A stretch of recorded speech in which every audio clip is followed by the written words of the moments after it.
what's going on from. I may have to mute things. Here they come. The number 60 leads us away.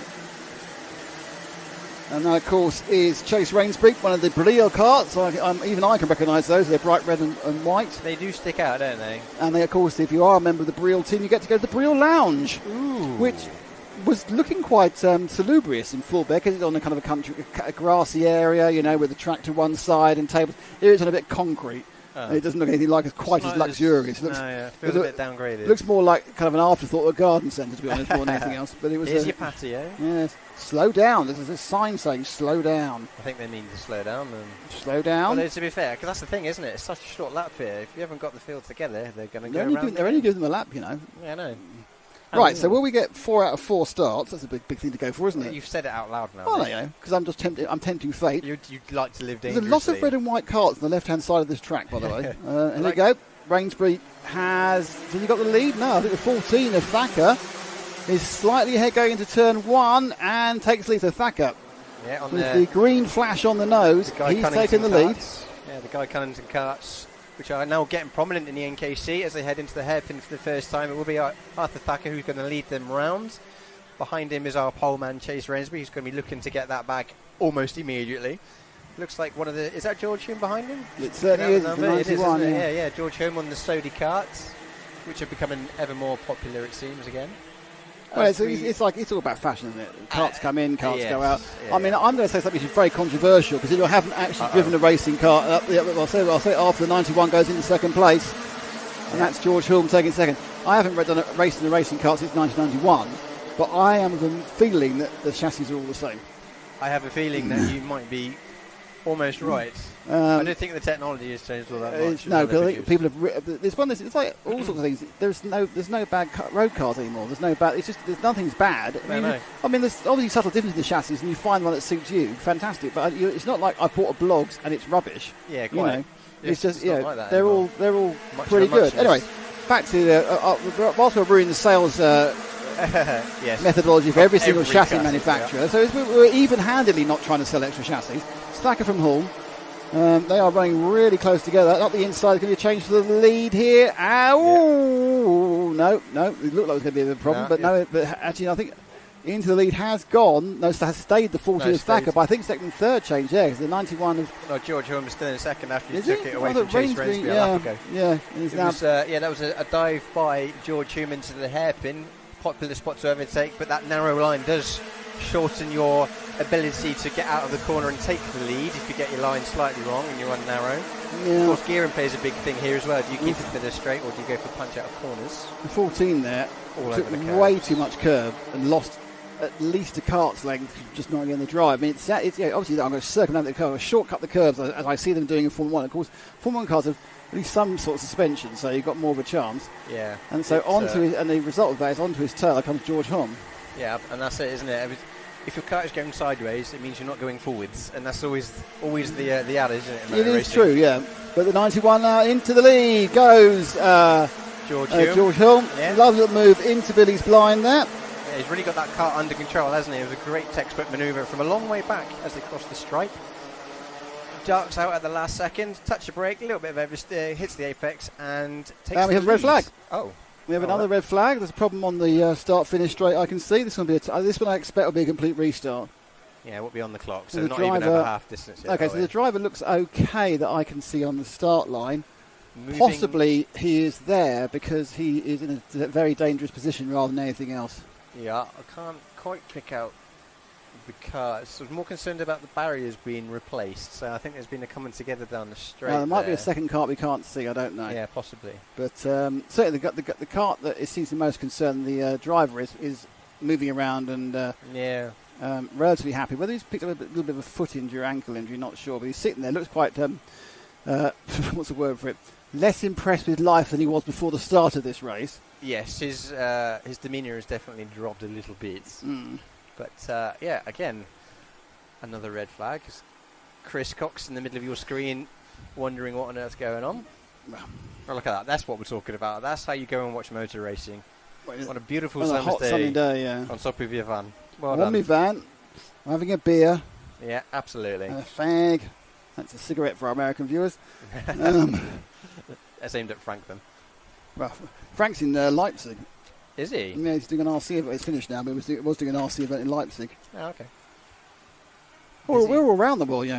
I know you're you very. You look at the karting live TV team. They're all over the shop. You're very international. In many ways. Quite, yes. Okay, the guy. It was the '84 kart who was involved. At least 50% of the problem. William Eberhardt. William Eberhardt. He's out and walking around, so that's fine. Yeah, he's one of Louis Large's boys. I think the issue was where he was crashed.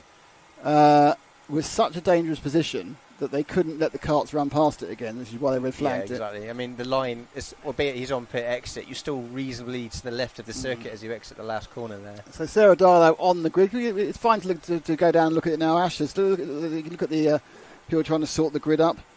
So they're just rescuing the car beneath. It's going to be and looking around with the Louis Large kart machine. Will they do a full regroup? I suppose they would. I don't know, it won't be a restart of the heat. It's fine. It's a bit narrow here, isn't it, through pit lane? It's fine. We've all done stuff. It's fine. To be fair, I should have parked down there. Why didn't I do that? Because you aren't telly. Oh, this is The reason I'm there is I'm unloading. I'm unloading a blooming portable TV studio, which I have to load up again tonight. So, that's not a great start. Chase Rainsbury's not got. Chase Rainsbury's not got going. No, it's the 95. It's Tristan Sharp who's not got going. No, that's a very big disappointment for Tristan. There, just couldn't get the engine to refire again, sitting there hot. But they're going to need to get him out of the way if they're going to do a one-lap warm up. He's out. Stack. I think they're going to try and gloves off, giving up. So yeah, battery's dead or something. Maybe. Yeah, that's very unlucky because he was doing fine in the original start. Yeah, but nevertheless, then here we go. It looks. Are we going single file restart? Yes, we are. So we're going to continue from 5 minutes and 28 on the clock. The order was very much the same as it was on the lap that the red flag. Apart from Tristan Sharp is out of the list now. Aside from that, yeah, and here we go. I mean, they're still quite spread out towards the back here, so are they going to let them go? It's a thumbs up by Ben. Yep. And away we go for the second half of Heat 2 for Senior Rotax. Part 2. So just to remind you, it's Thacker leading from Holm, from Chase Rainsbury, Ollie Varney, Ethan Wyatt. That's your top 5, but actually it's the top 3 have got a kind of a mini break going on. Yep. That doesn't mean they're going on holiday to Rome together. It just means they're slightly ahead of each other. The mini breaks are own. So Arthur Thacker leads with the Cunnington machine, green, white and red. Oh, you got that, did you? very much delayed laugh then from Lara. Yeah, I just caught that in McCann's then. So top 2 now decided to work away, and it is now work together. There we are. We've got the old tapping of the head. I'm going to work together by being ahead, but I don't think Holmes is going to put. Oh, he's leaning on the back of him really hard there, the 91. Yeah, it was extremely close. That like Olivani, who's just jumped into third place. Oh, and massive nudge there, going in the second part of the chicane. Yeah, side by side into the hairpin bit. It's still going to be Arthur Thacker who keeps that lead, possibly only momentarily against some George Holm. It'll do. Hume. The top 4 have come a bit close together again. They're certainly top 3 because certainly Holm and Thacker were getting a little bit physical, to quote Olivia Newton-John 40 years ago. Yeah, it's going to be Olivani who's taken that third position and closed right up to our leading pair. It's now a leading trio as we go through Billy's blind. The reason it's a trio is because Thacker went incredibly defensive there through Billy's blind and went inside and lost all that time, and now he's just building up a train of disaster. Oh, look at the inside there, nudge through it out.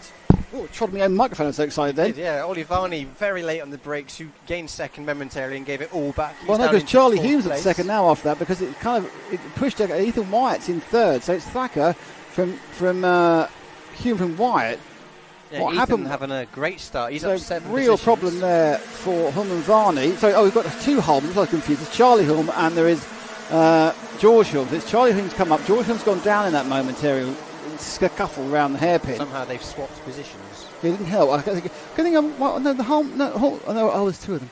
Yeah, quite. I was going to say that's a bit confusing. Again, we see Arthur Thacker go that short, narrow defensive line. There's a bit of bump nudged him right out there. The 56 there, and he's made his way through. Really nudged him through. Is he going to be allowed to keep hold of that though? I don't know.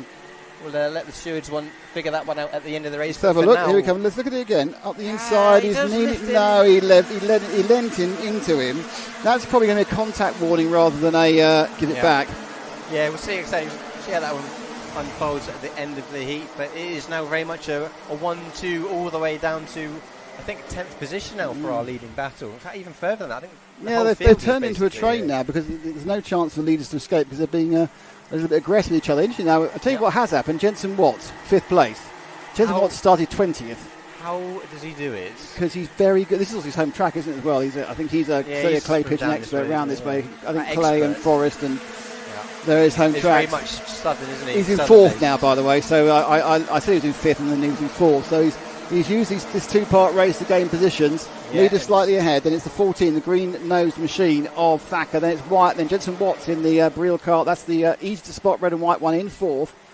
Yeah, tucks in behind Ethan White on the LRG with the white helmet, just going through the middle of your screen there. I don't think Jensen is going to be hanging around much longer. He's going to want to get on the front of this race with still a good 2 minutes, as good as 5 laps to go. I think when you start 20th, already 4th is great, but I think look at him now. He's trying to come up the inside into Billy's blind. He's made it look very, very simple, and he had the grit to actually to complete the corner and not lose any pace. Yeah, so brilliant move by Jensen Watts has really got the pace and the handling sorted out. Yeah. He may have a problem getting a win in this one because Charlie Holmes managed to get a lovely little break there. This is another look at the move from Watts coming into Billy's blind. It's a kind of almost textbook. Just nip out the inside. Yeah. Look at me, I'm ahead. And in many ways, Ethan White didn't try and fight that one. He thought, well, it's still a decent result this one through. Right, so beautiful break now by Charlie Holm. Then you've got this battle with Thacker and Watts. And Watts is trying to get the second. The outside line round Billy's blind tends not to work. Is he going to lose the position? No, he's all courage, maximum momentum. He's in the wrong part of the track. Gets himself back in again for White. Can snap back into 3rd place. That was absolutely brilliant driving by that dueling battle there as he went through Billy's side by side. Didn't work that time, but amazing prowess by Jensen Watts to hang on around the outside. That's a lot of local knowledge, knowing what you can and can't get away with when you can get yourself back into the track. He looked like he hung himself out to dry. He was off into the car park. But then actually managed not only to get it back, he also managed to get himself back into position now. He's lining up again. Got the inside line. He's got the nose up the inside. Oh, he backed out of that. Nice little bit of movement there. 14, you have to say. Thacker really putting up a good battle against the very, very quick Jensen Watts. This yellow flag which is stifled. That's why he pulled in, because of the flag. We got a crash on the back of the exit. I can see a wheel off a cart. That will be another yellow flag down to the hairpin. Yeah, we've had someone go off at the other side of the... I just clonked that out the window. Yeah, that's at the exit of the chicane. Someone's gone. At the moment, is this going to really stop Jensen Watts? I think it will. There's no overtaking from this point. Now, there's no overtaking all the way through the next few corners. You can push and you can scrub, but there's no overtaking around Billy's blind. There's no overtaking through the chicane either, as the car off on the exit. But the hairpin now he can go up the inside of the hairpin if he can do it. And he's allowed to overtake for these next couple of corners as well. But then, he's got the difficult parts of the track to overtake. This is helping Thacker. Yeah, absolutely. And Thacker's doing a brilliant job. He hasn't white-lined it. He certainly held his ground by placing his car brilliantly to hold off the attentions of, as you say, Jensen Watts, who's come from 20th. Flags are in. Half the flags are in. We have last lap as well. So he's got one. He can do it on the entrance. He can't do it on the exit. Good blockage there. Thacker using the car, positioning excellently round Billy's blind. Now he's got a safety position because he can't overtake through the chicane. They get a green flag just before the chicane now, and a couple of people at the inside, but they can't overcome physics and brake from that far back with the rear wheels only braking. Now all Thacker has to do is really sort of hog the inside line, because whilst he might lose drive, it won't be enough because there's no overtaking obviously into Billy's blind. They've done it for the last time, Billy's blind, so as the day ends, it's a great victory in the final heat of the day for Charlie Hume. Arthur Thacker, great driver as well, wins by, gets second by 2/3 of length against Watts. He'll be very happy with a 17 position gain.